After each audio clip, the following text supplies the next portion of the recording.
احلى مسا على احلى متابعين. ايه رايكم بقى في السفره الخطيره دي؟ سمك بولتي سنجاري، حاجه كده جميله جدا جدا جدا. يلا بينا كده نخش الفيديو ونشوف الخلطه والتتبيله الرهيبه عملناها ازاي. يلا بينا. ايه الجمال ده كله؟ احلى خلطه للسمك ده ولا ايه؟ ايه الجمال ده؟ السلام عليكم ورحمة الله وبركاته. ازيكم حبايب قلبي؟ عاملين يا رب تكونوا بألف خير وسعادة وراحة بال. اللهم امين يا رب العالمين. اللهم صل وسلم وبارك على سيدنا محمد وعلى آله عدد كمال الله وكما يليق بكماله كما وكيف. اهلا بكم حبايبي في قناة الاكل احلى مع ولاء. النهارده هنعمل ايه مع بعض؟ النهارده هنعمل السمك السنجاري. هنعمل سمك البولتي سنجاري. تمام. السنجاري تقدري تعمليه بوري، بمكريل، السمك اللي يعجبك. تمام. بس النهارده هنعمله بايه؟ بالبولتي. طب سنجاري ده يعني ايه؟ سنجاري ده يا ست الكل هو بيتعمل بخلطة حلوة قوي، وبيتحشي كمان بخلطة رهيبة. تمام تمام. بس اهم حاجة السمكة بتتفتح من ايه؟ بصوا السمكة مقفولة اهي. تمام. بتتفتح من الظهر من ورا من هنا، شايفين؟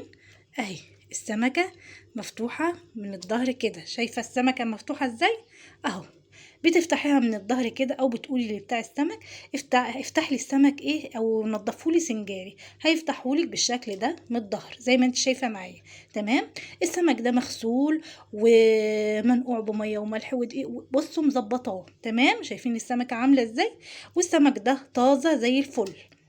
تمام كده تمام كده. دي اول حاجه، ادي السمك. طيب السمك بقى هنعمل له تتبيله وهنعمل له خلطه. تمام. طيب الاول التتبيله اللي هنتبل بيها السمك عباره عن ايه عشان ما نتلخبطش مع بعض؟ عباره عن توم، راس توم حلوه كبيره كده، قرن فلفل حلو، ماشي، وحته كده او نص فلفلايه كده صفرة، نص فلفلايه حمراء، اللي يعجبك المتاح عندك. ومعايا بقى قرنين اللي هم الحاميين دول، احمر واخضر، من الفلفل. تمام كده تمام. ومعايا طبعا ربع الكوبايه دي ليمون، وبرده اقل من الربع خل. تمام. اقل من ربع كوبايه خل. ومعايا بقى الطبق الخطير ده عباره عن ايه؟ فلفل الوان. تمام. اخضر واصفر واحمر. ومعايا بصلايه حلوه كبيره مخرطاها كده، خرط صغيره. معايا طماطم، جزر مبشور ناعم اهو. تمام. معايا هنا عودين من البقدونس على عودين من الكرفس. تمام كده تمام وزي الفل. طيب اول حاجه هنعملها، هركن الاول الخضار بتاعي الجميل ده على جنب. وهجيب اول حاجه ايه؟ اول حاجه هنجيب التتبيله اللي هنعمل بيها السمك. طب التتبيله هعمل ايه؟ همسك الحاجات دي كلها مع الليمون ومع الخل ومع ايه كمان، ومع الملح، وهنحط مع بعض الملح. ماشي. وهنحط حبة كمون كمان، نضربهم كده في الخلاط. تمام. ونرجع لكم. يبقى هنضرب التوم والفلفل والليمون والخل مع الملح وحبة كمون حلوين، ونرجع لكم. ده كده شكل الخلطة بتاعتنا اهي بالشكل ده. تمام. طبعا حطيت لها كمون وملح زي ما قلت لكم، ومعلقة صغيرة من الحبهان. تمام. معلقة مطحونة يعني من الحبهان على ورق اللورة، وكده بيدي طعم حلو قوي. تمام. هجيب بقى السمك بتاعنا ده كده، بسم الله. ادي السمك بتاعنا، اجيب طبق كده وهاخد منه ايه، سمكية سمكية. نتبل بقى ايه، بسم الله. نتبل بقى السمك بتاعنا ده كده اهو بالشكل ده. همسكه كله اتبله كده اهو.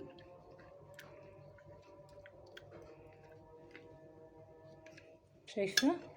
احب كمان اتبله من بره كمان، بيدي طعم حلو قوي للسمكه اهو.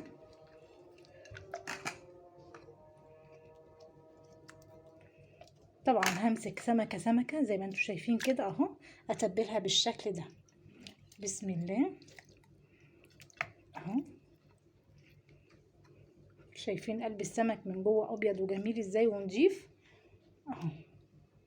لازم السمك بتاعنا ننضفه ونخليه ابيض وجميل كده من بره زي ما قلنا.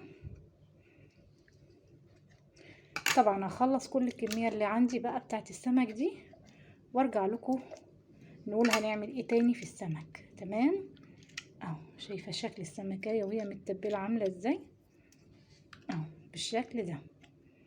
تبلتها حلوه قوي طبعا بعد ما بتبلها بركنها بس ايه ربع ساعة بس كده، وابتدي ايه اكمل فيها. اهو شايفة السمك عامل ازاي كده. ده شكل السمك خلاص كده. سبته في التتبيلة 10 دقايق ربع ساعة كده تمام. وابتدي بقى ايه، عندي بقى ايه نكمل بقية السمك بقى. نعمل ايه، عندي ورق فويل اهو تمام. عاملة الفويل على قد السمكية كده بالشكل ده عشان احط السمكية في قلبه تمام. طيب الاول هجيب طبق حلو كبير، وهنجيب بقى كل الخضار بتاعنا ده هنزله في قلب الايه، في قلب الطبق تمام. كده الخضار بتاعي كله نزلته في قلب الايه الطبق زي ما انتم شايفين كده تمام. هجيب بقى باقي الخلطه كده اللي باقيه مني اهي، هبتدي ان انا انزلها على الخضار دوت عشان ايه تتحيق معايا او تتبل معايا، وتبقى فيها ايه طعم السمك، وتبقى لذيذه كده لان فيها ايه، فيها ملح وتوابل. عباره عن كمون وورق حبان مطحون على بتاع دوت، حبان على ورق لورا مطحونين تمام، والكمون اهم حاجه. اهو هقلب بقى كل الخلطه الحلوه دي كويس جدا. ده كده شكل الخلطه بتاعتنا تمام. هحط عليها بس ايه معلقتين كده من الزيت صغيرين اهو تمام كده. كده تمام زي الفل. هجيب بقى السمك بتاعي وهجيب الصينيه بسم الله. ادي الصينيه بتاعتي هحط فيها نقطه زيت زي ما انتم شايفين، وابتدي ادهن بقى ايه الصينيه بتاعتي بالشكل ده عشان ورق الفويل اللي هحط في قلبه السمك ما يلزقش فيها تمام كده. وكمان هدهن ورق الفويل كده بحبه كده من حبه من الزيت برضو اهو كده تمام. هبتدي انزل بقى احط السمكه في قلبها كده. السمك بتاعنا اهو جاهز زي ما انتم شايفين. هنبتدي بقى ننزل بالخضار بتاعنا ده بسم الله.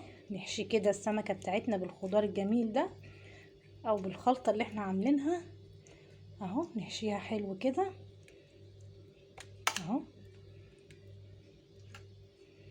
الخضار ده بيبقى جميل جدا جدا لما بيستوي في قلب السمكة. بصراحة الواحد بيسيب السمكة وياكل في الخضار مع حبة رز بقى حاجة كده زي العسل. ادي كده الخضار بتاعنا حطيناه اهو. طبعا هندخله الفرن بقى على درجة حرارة عالية في الاول، درجة حرارة 200 220 كده وبعد كده 5 دقايق بس، وبعدين هدي النار شوية. هو مش هيستحمل، هو السمك زي ما انتوا عارفين ما بياخدش وقت، تلت ساعة بالكتير وهيكون استوى تمام. شايفين بقى شكل السمك عامل ازاي. هندخله الفرن بقى ونشوف الجمال ده بعد ما يستوي عامل ازاي. وده كده شكل السمك بتاعنا بعد ما خرج من الفرن. شايفين الجمال والحلاوة. ونقول بألف هنا وشفا. إذا عجبكم الفيديو ما تنسوش طبعا اللايك والشير وسبسكرايب للقناة. والسلام عليكم ورحمة الله وبركاته.